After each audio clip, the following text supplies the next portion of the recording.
ketika ada pelanggaran-pelanggaran syariat yang pelakunya dihukum cambuk dari mulai hitungan 4 kali sampai yang sekarang ini sudah 100 kali. Pertanyaannya, adakah bentuk-bentuk hukuman tersebut mengurangi kadar pelanggaran syariat? Dalam bahasa yang sedikit sarkas dan provokatif, saya katakan, untuk hari ini salat di rumah sendiri atau berjamaah jauh lebih baik daripada salat berjamaah di masjid. Kenapa? Dan yang paling penting, sahabat Perkusi Aceh, 10% dari hasil penjualan kaos dakwah ini akan kita bagikan kepada sahabat-sahabat kita yang kurang mampu di luar sana. Ilmu tanyo benar, amai tanyo benar, kure tanyo benar, ngak selamat dunia akhirat. Bismillahirrahmanirrahim. Assalamualaikum warahmatullahi wabarakatuh.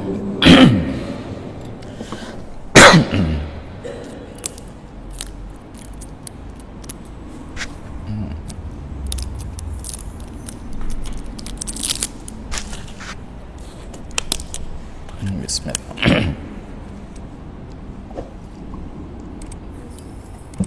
Bismillah.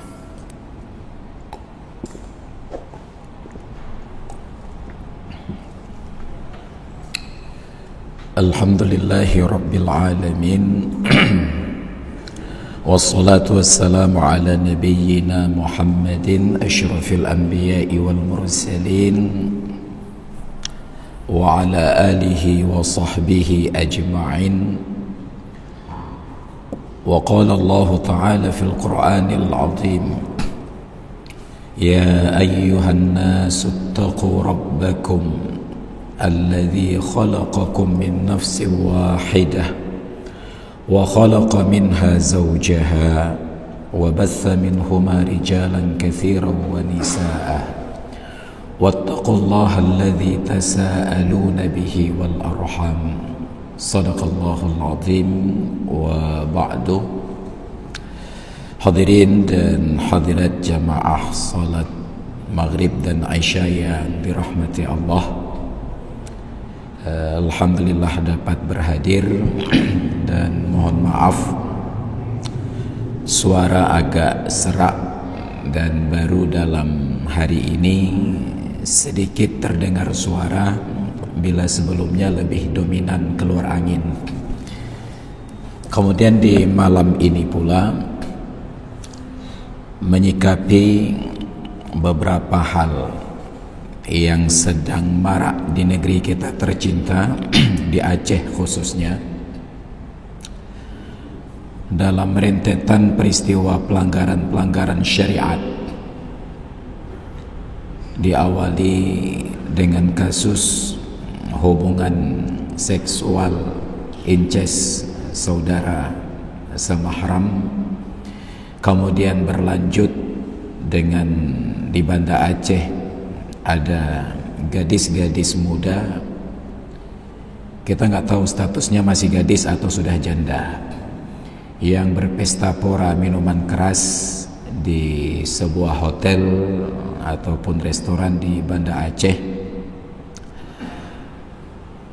Berlanjut yang terakhir dan terbaru barangkali kasus yang terjadi di Langsa. Dan yang terakhir baru saja terjadi di Aceh Barat, prostitusi. Rentetan-rentetan peristiwa ini bagi orang yang peduli akan menggerakkan daya nalar dan menghubungkan satu peristiwa dengan peristiwa yang lain. Muncullah sebuah pertanyaan besar. Setelah 20 tahun berjalan syariat Islam yang kanun prioritasnya ada 3, khalwat, maisir, dan khamar, apa yang sudah berubah di Aceh dalam masa tersebut? Dan kenyataannya tidak mengurangi sedikit pun Bahkan na'udzubillah, hampir tidak ada perubahan apapun secara kualitas dan kuantitas dari pelaksanaan syariat tersebut. Yang agak sedikit mencolok hanyalah bahwa di Banda Aceh dan sekitarnya, saat azan maghrib berkumandang, semua tempat usaha ditutup. Ditutup bukan berhenti beraktivitas, karena di dalam warung-warung tersebut tetap ada orang yang terus melanjutkan ngopinya, chattingnya, komunikasi dan lain sebagainya. Ketika ada pelanggaran-pelanggaran syariat yang pelakunya dihukum cambuk dari mulai hitungan 4 kali sampai yang sekarang ini sudah 100 kali. Pertanyaannya, adakah bentuk-bentuk hukuman tersebut mengurangi kadar pelanggaran syariat? Nauzubillah, hampir tidak berpengaruh sama sekali. Kalau kita tanyakan, kira-kira apa penyebabnya? Apakah syariatnya yang salah atau ada kesalahan yang lain? Suatu hari saya diwawancara oleh seorang kawan, wartawan, dan dipublikasi di media. Apa yang salah dalam kondisi ini? Saya menjawab, bukan syariatnya yang salah, karena terbukti syariat ini ketika dijalankan dengan serius dan benar mampu mengubah wajah dunia dengan pola jahiliyah kepada pola yang ilmiah dan islamiyah, mampu mengubah dari orang yang menyembah berhala kepada orang yang menyembah Allah Ta'ala, mampu mengubah manusia dari hukum rimba kepada hukum yang sesuai dengan kehendak Allah Subhanahu wa Ta'ala. Lalu kenapa ketika syariat Islam yang sama diterapkan di Aceh tidak memberikan efek yang signifikan? Salah satu penyebabnya adalah karena kita lebih dominan kepada unsur eksekusi, menghukum, daripada edukasi dan antisipasi. Tidak ada pengajaran syariat kepada anak-anak generasi muda, tidak ada usaha untuk mengantisipasi berkembangnya kemaksiatan. Kita apresiasi ketika beberapa rektor universitas negeri dan swasta di Banda Aceh khususnya terkait dengan COVID, saking pedulinya mereka terhadap keselamatan warga dan mahasiswa, mereka wajibkan surat keterangan vaksin untuk bisa mengisi KRS, kartu rencana studi, walaupun perkuliahan tidak dengan kehadiran fisik, tidak bertatap muka, hanya daring saja di depan komputer. Mereka sanggup dan berani untuk menguatkan peraturan tidak boleh isi KRS kecuali ada surat keterangan vaksin. Sayangnya jauh sebelum itu, 3-4 tahun yang lalu, saya bertanya kepada rektor-rektor ini, apakah dalam rangka mendukung syariat Islam agar tidak terlalu banyak terjadi pelanggaran syariat, istimewanya dalam kanun khalwat, interaksi yang sangat bebas muda dan mudi, laki-laki dan perempuan, mahasiswa dan mahasiswi, rektor, dekan, bahkan sampai pada tingkat dosen mengeluarkan sebuah edaran agar siapapun yang masuk kampus, khususnya kampus Darussalam, tidak boleh berpasangan di atas sepeda motor laki-laki dan perempuan yang bukan mahram dan bukan suami istri. Peraturan sederhana. Apa jawaban yang kita dapatkan? jawabannya adalah tidak boleh membuat peraturan demikian karena itu bertentangan dengan HAM dan kebebasan akademisi. Jadi untuk melanggar syariat Allah, rektor-rektor ini tidak punya kewenangan untuk membatasi. Yang cewek hanjut tetap, biarlah mereka berpeluk-pelukan di atas kendaraan dan seterusnya. Tapi untuk COVID ini mereka sangat peduli, sampai berani mengeluarkan kebijakan yang bertentangan dengan seruan dari Menteri Kesehatan bahwa surat keterangan vaksin tidak menjadi legalitas untuk administrasi apapun. Tapi mereka berani melawan hukum yang lebih tinggi, keputusan menteri hanya dengan keputusan rektor. Namun untuk hukum yang diperkuat dengan ayat Al-Quran dan hadis Nabi, belum ada rektor di Aceh ataupun di Banda Aceh yang berani mengeluarkan seruan ini. Untuk universitas swasta mungkin kita paham bila terlalu ketat seruan dan aturan seperti ini kurang diminati oleh mahasiswa. Tapi setingkat kampus negeri, Unsyah, USK, UIN dan seumpamanya, apalagi yang mereka harapkan? Bukankah itu kesempatan emas untuk mengubah wajah pendidikan sekaligus wajah Banda Aceh? Bila mahasiswa dan mahasiswi itu sudah diatur pola komunikasi, pola berinteraksi, tidak lagi berboncengan laki-laki dan perempuan yang bukan mahram, saya sangat yakin setengah wajah kota Banda Aceh itu sudah sangat islami. Tapi itu dibebaskan, dibiarkan terjadi.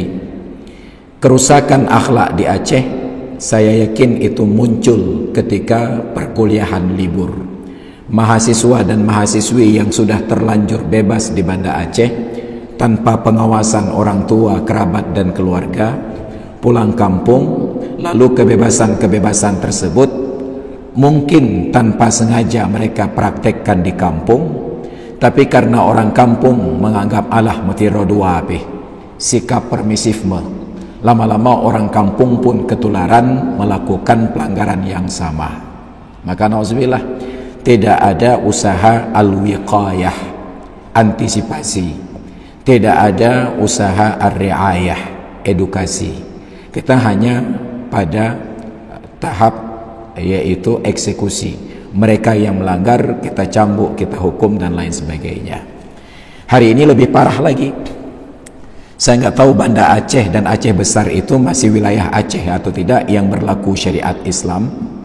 Karena hampir setiap hari sepanjang jalan banyak terlihat laki-laki yang pakai celana pendek. Bukan betis keluar, paha keluar.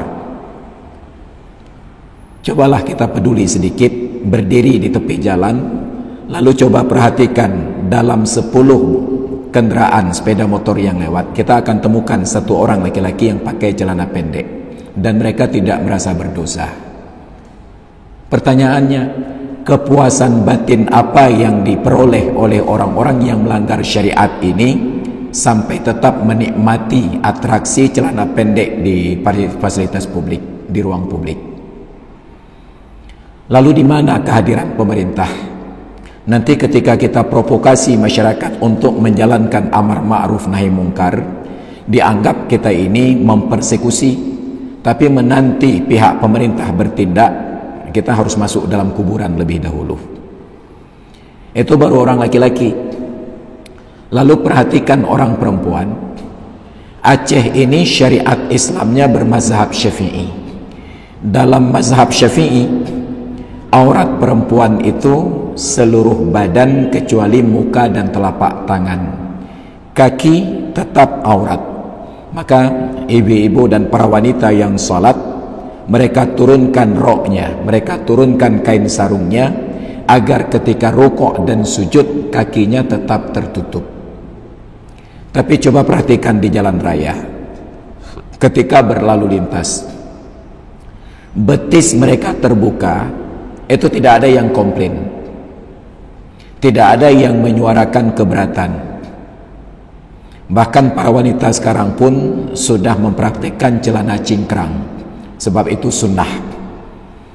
Bayangkan yang perempuan pakai celana cingkrang, mereka pakai celana jeans sampai di bawah mata kaki. Mungkin karena itu dilarang oleh Nabi, mereka gulung setengah betis. Dan saya belum mendapatkan respon baik dari pemerintah yang umara ataupun dari alim ulama tentang hal-hal seperti ini. Kita hanya mengurus tentang ibadat-ibadat saja, padahal kata Rasulullah, ittaqil maharima takun a'badan nasi. Jaga diri kalian agar tidak terjerumus pada perkara yang diharamkan oleh Allah Ta'ala. Niscaya kalian akan menjadi hamba yang paling rajin beribadah. Artinya, hari ini kalau kita ingin berfikir menjadi orang yang paling rajin beribadah, bukanlah dengan memperbanyak ibadah sunat. Jangan terlalu cepat kagum kepada orang yang banyak solat sunatnya. Jangan cepat kagum kepada orang yang banyak puasa sunatnya. Jangan terlalu cepat kagum kepada orang yang banyak sedekah sunatnya. Tetapi dia membiarkan kemaksiatan merajalela di sekitar dan di sekelilingnya. Hari ini kita hanya apresiasi dari mulut para pendakwah itu, kita hanya mendengarkan, ayolah kita solat berjamaah di awal waktu, ayolah kita solat di awal waktu. Hanya solat di awal waktu yang dijaga dengan tidak mengingatkan masyarakat dan jemaah solat tersebut agar menjaga jalanan sejak dari rumah sampai ke masjid steril dari perbuatan maksiat. Maka dalam bahasa yang sedikit sarkas dan provokatif saya katakan, untuk hari ini salat di rumah sendiri atau berjamaah jauh lebih baik daripada salat berjamaah di masjid. Kenapa? Seburuk-buruk orang yang salat sendiri di rumah atau berjamaah di rumah, mereka selamat dari kemaksiatan yang mereka lihat sepanjang jalan.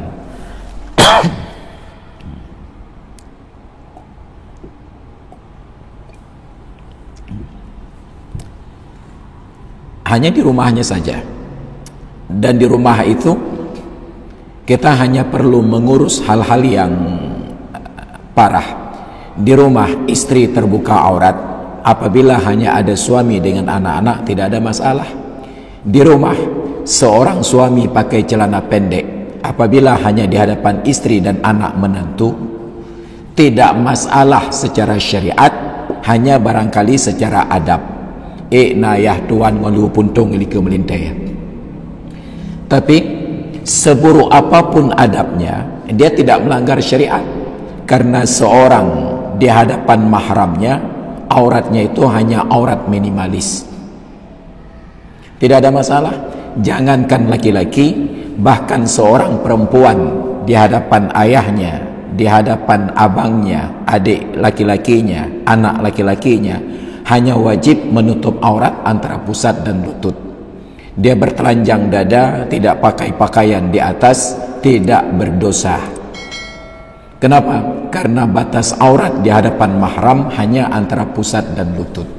Tapi begitu keluar, terlihat ada orang yang pamer aurat di luar, dia punya kewenangan untuk mengubah keadaan kemungkaran tersebut dengan menegur, dengan bertanya, atau dengan mengubah air muka dari tersenyum menjadi berwajah cemberut. Tapi tidak dilakukan. Para ulama katakan, diabadikan oleh Imam Ibnun Nuhas di dalam kitab beliau Tanbihul Ghafilin an A'malil Jahilin, barang siapa yang melihat dan mengetahui kemungkaran, dia mampu untuk mengubah, apakah dengan kekuatan, dengan ucapan, ataupun dengan hati. Ingat, mengubah dengan hati, bukan membenci dengan hati. Tapi tidak dia lakukan, maka orang tersebut menanggung dosa yang sama seperti pelakunya. Orang lain yang pamer aurat, kita yang berdosa, dan kita rela untuk menanggungnya. Maka nauzubillah, ini menjadi sesuatu yang menggusarkan dan menggelisahkan bagi kita. Maka kenapa judul ini saya angkat di malam ini? Karena saya teringat dalam diskusi dengan seorang tokoh di Banda Aceh, pernah menjabat sebagai sekda dulunya, Ampondit. Kata beliau, perkara sebesar apapun bila tidak pernah dibicarakan itu akan hilang menjadi hal-hal yang kecil saja. Tapi perkara-perkara sekecil apapun bila terlalu sering dibicarakan itu akan dianggap sebagai sebuah topik yang besar. Maka hari ini waktu kita tersita untuk membicarakan hal-hal yang kecil yang tidak memberikan dampak signifikan dalam kehidupan. Nauzubillah. Ini mulai dari tingkat kota di Banda Aceh sampai di tingkat kampung. Di tempat saya di Cot Keeng itu juga terlihat anak-anak muda yang pakai celana pendek. Dan baru tadi sore saya pulang ke pesantren, dari arah jalan terlihat seorang bapak-bapak turun dari mobil di dalam lingkungan pesantren saya. Tapi dia tidak keluar, hanya berdiri, hanya terlihat dari sisi belakang. Dia pakai celana pendek di atas lutut untuk menjenguk entah anaknya, entah kerabatnya di pesantren. Saya yakin hanya kerabatnya saja. Bayangkan, dia berani masuk pesantren dengan celana di atas lutut. Hampir keluar bahasa Cot Keeng saya. Kekurang ajaran seperti apa lagi seperti ini? Ini dalam pesantren. Dia antarkan anaknya atau kerabatnya untuk kita didik syariat, tapi dia sendiri datang ke tempat lembaga pendidikan ini dengan sikap menantang pendidikan. Nauzubillah. Ini lebih karena sikap permisifme kita.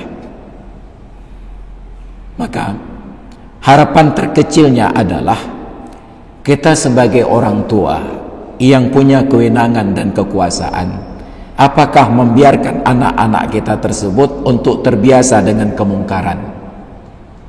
Saya khawatir jangan-jangan kita sendiri termasuk di dalamnya. Kita tahu anak laki-laki kita pakai celana pendek dan bebas berkeliaran. Kita tahu istri dan anak perempuan kita tidak menutup aurat dan bebas berkeliaran. Kita tahu mungkin dengan istri duduk di pekarangan rumah karena merasa di dalam lingkungan pagar rumah sendiri dibiarkan istrinya itu dengan rambut tergerai, padahal itu terakses keluar. Nauzubillah. Dosa ini yang akan kita panen terus menerus sampai hari kiamat. Nauzubillah. Padahal kalaulah kita menjalankan syariat di negeri ini yang sudah kita deklarasikan bersyariat, nggak perlu terlalu serius, hanya dengan memanfaatkan momentum saja. Apa contoh momentum tersebut? Saya sudah sampaikan di Cot Keeng pada kurban yang lalu. Kebetulan ada agak sedikit banyak jumlah kurbannya untuk ukuran Cot Keeng. Di masjid ada 7 ekor sapi dan di pesantren ada 7 ekor sapi. Saya sampaikan kepada panitia, mungkinkah untuk kita buat pendataan penerima manfaat kurban ini yang rajin berjamaah ke masjid dengan yang tidak pernah berjamaah ke masjid? Satu, yang rajin berjamaah kita tambah manfaat yang mereka terima. Yang orang lain tumpukannya 1 kilo atau 2 kilo, khusus untuk yang rajin berjamaah, apakah di masjid ataupun di menasah atau sering mengikuti pengajian kepada ustadz manapun, kita tambah menjadi tambahan 1 kilo lagi.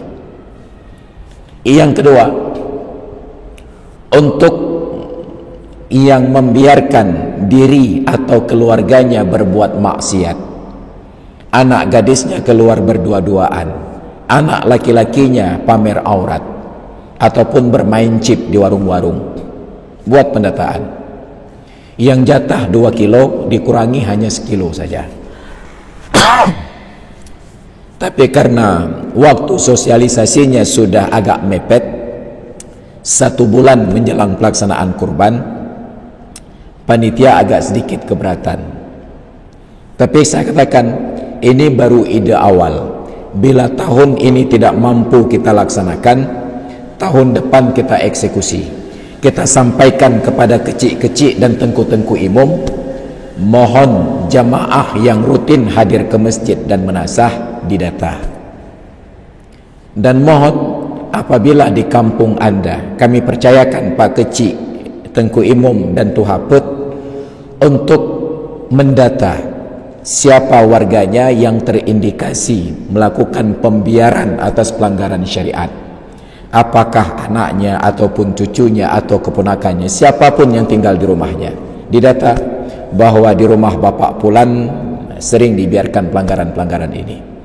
Nanti pada saat pembagian kurban, mereka yang melanggar syariat jatahnya dikurangi, yang mereka mendukung syariat jatahnya ditambahkan. Kenapa? Karena kita sangat yakin para muhsinin yang sudah mengeluarkan harta untuk pelaksanaan kurban berharap bahwa sedekahnya, kurbannya dan hartanya dinikmati oleh orang-orang yang beribadah kepada Allah Ta'ala. Mereka tidak berharap agar sedekahnya, kurbannya dan hartanya menjadi manfaat bagi orang-orang yang melakukan maksiat. Satu. Yang kedua, pemerintah itu mempunyai lembaga Baitul Mal. Baitul Mal itu adalah harta umat. Untuk tingkat kabupaten kota, mereka punya perangkat. Ada Satpol PP dan WH. Enggak perlu kita penuhi ruang-ruang tahanan dan penjara itu dengan pelaku maksiat. Cukup kita manfaatkan momentum saja. Satpol PP dan WH, mereka sidak dalam waktu-waktu yang tidak ditentukan. Ketika terlihat orang yang melanggar syariat, walaupun hanya membuka aurat saja, datanya itu nama pelaku berikut nama keluarga kakaknya, serahkan ke pihak Baitul Mal. Kita sosialisasikan bahwa yang melanggar syariat dari keluarga ini, maka jatah bantuan Baitul Mal untuk keluarga tersebut akan ditunda penyalurannya 2 bulan ke depan. Kita mampu untuk menerapkan tilang elektronik. Kalau tidak salah, di depan kantor gubernur di simpang Masjid Lamplit itu sudah mulai ada kamera untuk tilang elektronik. Sudah ada kameranya. Yang melanggar lalu lintas, nanti surat tilangnya itu akan dikirim ke rumah. Sedemikian pedulinya kita untuk keselamatan berlalu lintas, sanggup kita terapkan program tilang elektronik. Lalu kenapa tidak pernah berfikir untuk keselamatan akhirat? Yang melanggar syariat juga dengan kamera yang sama. Siapa yang naik kendaraan pakai celana pendek? Siapa yang naik kendaraan yang perempuan terbuka aurat? Nanti dikirim pemberitahuan ke rumahnya atau dikirim ke Baitul Mal. Tapi kita hanya peduli tentang dunia, mengabaikan tentang akhirat. Kita hanya peduli pada hukum yang kita buat, mengabaikan aturan yang telah diturunkan oleh Allah Subhanahu wa Ta'ala. Lalu dalam kondisi seperti ini, kita berharap agar kita dikucuri rahmat oleh Allah Subhanahu wa Ta'ala. Nauzubillah summa nauzubillah, sungguh jauh panggang dari api. Ini PR bagi kita semuanya. Maka hadirin dan hadirat sekalian yang dirahmati Allah, oleh karena itu, dalam sebuah ungkapan, Imam Hasan Al-Basri pernah menafsirkan, menyampaikan sebuah narasi dari ulasan beliau terhadap hadis Nabi yang menyatakan ittaqil maharima takun a'badan nasi. Apa kata beliau? Ma'abadal abiduna bi syai'in afdala min tarki ma nahahumullahu anhu. Tidak pernah ada seorang hamba yang rajin beribadah, yang beribadah kepada Allah dengan sebuah perbuatan lebih utama daripada dia meninggalkan segala yang dilarang oleh Allah Subhanahu wa Ta'ala. Contoh nyatanya begini, betapa banyak ada orang yang tergerak untuk bangun tahajud di waktu malam. Saking panjangnya tahajud dan qiyamul lail sampai terlambat bangun untuk salat subuh. Jam 7, jam 8 dia datang ke masjid, salat dan pakai qunut. Kita bertanya, salat apa ini? Mungkin agak malu-malu dia menjawab, salat subuh Pak Ustaz. Kok jam 7 salat subuh? Itulah Pak Ustaz, tadi malam tahajud qiyamul lailnya panjang sekali. Gara-gara tahajud salat subuh jam 7.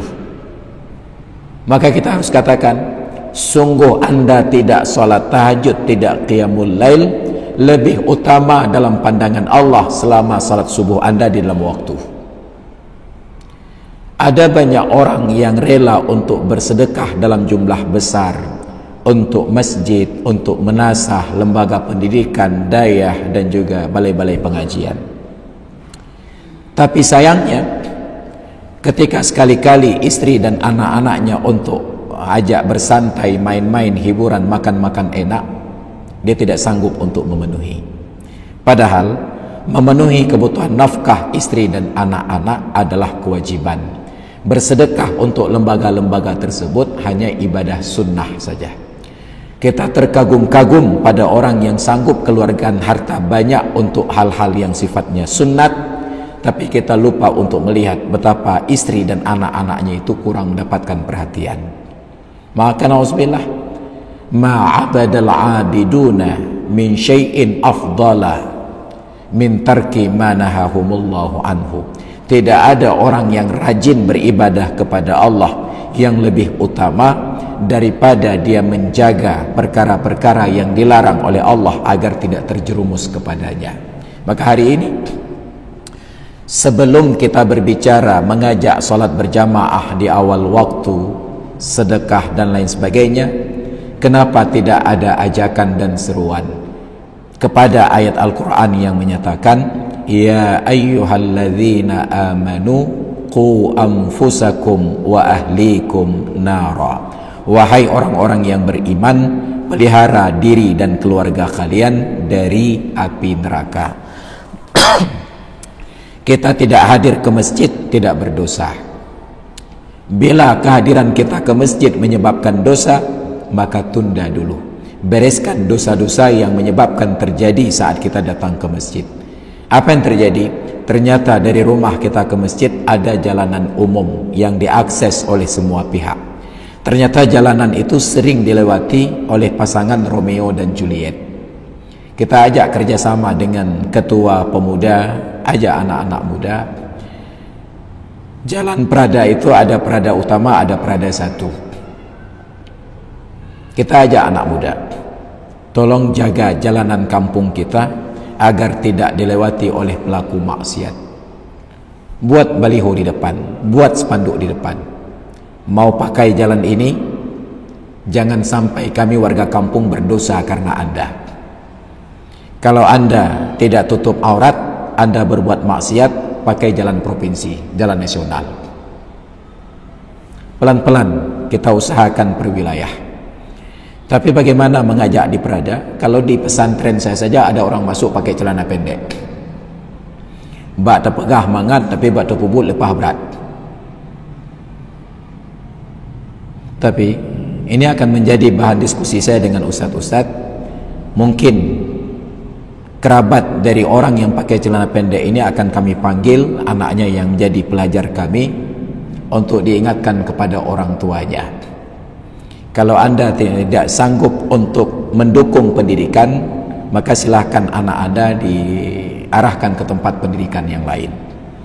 Untuk apa kita mendidik anak mereka sedangkan orang tuanya tidak siap untuk bekerja sama? Jadi hari ini mohon maaf saja, untuk lembaga pendidikan hanya pesantren yang masih konsisten untuk menjaga adab, mulai dari anak didik sampai orang tua dan kerabatnya.